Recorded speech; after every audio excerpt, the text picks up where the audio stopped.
Hey, check it out, everybody. Phil from New York rocks, and we're rocking down here at the Hilton Garen Inn here in Staten Island. I'm here with Aaron Caruso. Oh, Caruso, you got to be Italian. Come on. Yeah, with that name, a lot comes with it. The great Caruso, the singer Caruso. The singer, that's it. So I thought I was going to see him tonight. Yeah, no, you sound like him. You're that good. Thank you, Phil. Appreciate it. Yeah, I'm so excited because, man, you do it all. You're playing the piano, you're singing great, you're telling jokes. I said, what can't this guy do? Well, we have a good time, because when you do a show, sometimes people think of opera. We do a little bit of opera, the crossover music, but the main thing is when you go out, you want to have fun. People don't want to sit there like afraid to talk. Let's have some fun. They were clapping, singing, and so that's how we like to do it. And you got to like what you do. I love it. I feel like I'm at home where I grew up. With my family, playing songs and singing, and getting to where you grew up. Tell everybody where you grew up, where you're from. Tell everybody. Well, I grew up in Detroit, Michigan, just outside of Detroit, and went to school out there. Then I came out here to study with a great maestro in New York City and in Italy, Maestro Luigi Vecchi, since passed away, and I dedicated the last song to him, and I try to do that because thanks to him, I sing the big notes. But you started out singing in your house, in your home, your family. How did that come about like that? Well, I'll tell you how I started singing. I used to play piano first. Right. And then one day I was playing football with some friends of mine. This is a true story. And I lost all my medals, and the Italians, St. Anthony and everything. Right?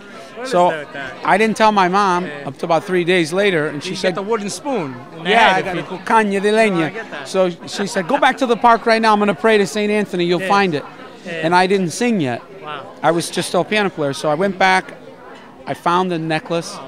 3-4 days later, I came back. I found it. She said, I said a prayer to St. Anthony when you lose something, And I said, what'd you say? She said, I said you would sing in church for him if you found the medals. I said, Ma, I'm not a singer. I'm a piano player.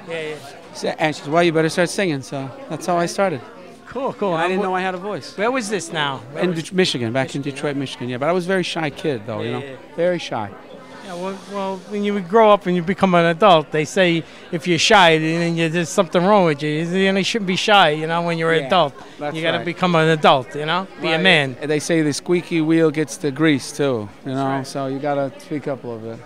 Okay, now that you got all grown up and you got into the music, and what happened then? What happened? Did you start playing? You start training? Well, I went to college. I got a degree in opera, and went to Italy, studied in Italy, studied with the maestro for about 10 years. Right. And then I got involved as the lead role in this new Mario Lanza production called Be My Love with the great Phil Ramone, who's got 16 Grammys with Frank Sinatra and Tony Bennett. He does the music, and the great Sonny Grasso, the movie producer.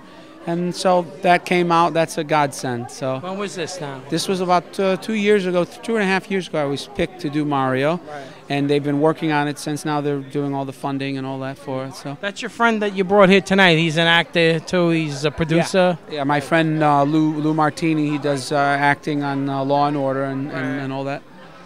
He's part of the show too, so he comes. We try to support each other, like anything. We try to help each other out, and I'm honored that he came.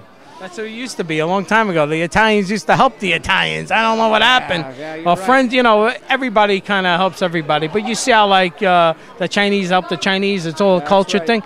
It should be like that, though. It should be like that with everybody. But it should be more like that. We should learn to help one another and stop pitting against each other. I feel this world would be a better place. I agree, and especially with the Italians. Once they learned how to speak English, everybody went their own way. But a lot of times the language, because they didn't speak English, that kind of was the glue that held them together because they needed each other. And then everyone learns the language, made a couple of dollars.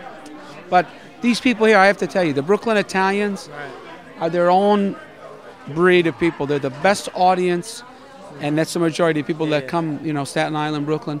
The best audience going. If they love you, they let you know it. If they don't like you, they let you know it too. So far, with the tomato. Knock on wood, they've been loving me. So the great joke with the tomato. Yeah, right. That was really good.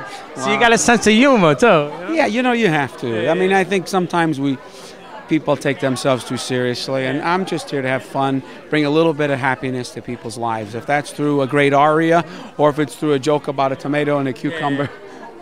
I'm happy either way, you know. With the music that you play, not too many guys, young guys, like go out there and play and sing like you and do that type of music. Like maybe Harry, what's this guy? Harry Connick or Bublé. Yeah, there's not too many artists like you. We need more guys like you out there. Well, you know, bring back the old days a little bit of joy, a little love, you know. Well, I tell you something. I had a lot of people say that tonight. That and there he is, the famous. Keep it clean.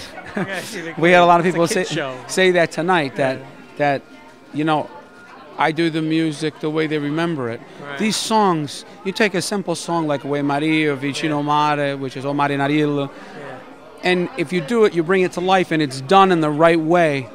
It's still a viable, beautiful conduit of expression. I don't want to get too crazy here, but it's a beautiful song. It's just that a lot of times we don't hear it done well. So I like to do. That's what I grew up with. It is done well. It's done excellent. Thank you. You did an excellent job here tonight. You're a great performer, entertainer, everything in one, man. I really appreciate it. Our best to you and your audience, and I'm honored that you interviewed me today. So. I'm honored that you came and talked to me. You have a website out there they can find. Sure. Tell everybody. Go ahead. Okay, yeah, it's aaroncaruso.com, AARON Caruso.com, and come. You can listen to music. You can download. You can check out videos, or you can send me love letters. You know, and you're single too, right? Single, ready to mingle. Single ladies. There are 2 Italians. I'm Sicilian too. How am I doing? What's How going on doing? over here? Forget about it. This is crazy. Hey, but you know what? We do the show down at Time Warner Cable over here in Staten Island. If you want to come down to the studio and do a show, you're more than welcome. I would be honored. I would be honored. I really would. Yeah. Thank you very much. Certainly. Hey, you know what? Best of luck again, and you rock, buddy. Thank you. You rock. Thank you for having me. All my best. All right, check it out, everybody. You're gonna hear from Aaron Caurso. Rocking out here tonight. He did a great job. I want to thank you for watching. You know, you're watching New York Rocks. Who rocks better than us? Nobody rocks like New York Rocks. We rock the best.